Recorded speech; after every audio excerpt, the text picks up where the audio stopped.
Muy buenos días, vamos con lo mejor de la información deportiva con toda la fuerza, el ánimo y el amor.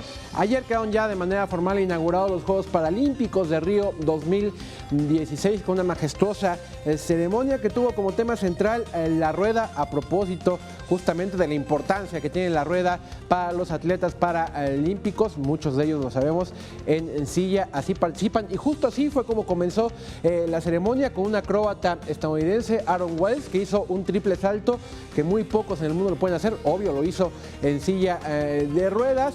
Desfilaron todas las delegaciones participantes que van a participar y que ya están participando desde el día de hoy en distintas disciplinas y hasta el próximo 18 de septiembre. Por supuesto, ahí estuvo la delegación mexicana encabezada por la abanderada Nelly Miranda, esta nadadora veracruzana que seguramente regresará plagada de medallas. ¿Y qué hay para los atletas mexicanos el día de hoy? Precisamente hoy arrancó ya la actividad. Vamos a ver algunos de ellos que tendrán actividad hoy. En natación femenil está Doramichi González y Vianey Trejo, nacida ella en la Ciudad de México. Doramichi michoacana, ya toda una veterana en estas líderes. En la natación, pero del lado varonil, estará Gustavo Sánchez, también nacido en la Ciudad de México, junto a Diego López. En tenis de mesa estará María Sigala, María Paredes, y también en atletismo estará Daniela Velasco, esta atleta en la categoría de débiles visuales, y también Ángeles Ortiz en el lanzamiento de martillo. Algo de lo que participarán hoy los mexicanos allá en Río 2016.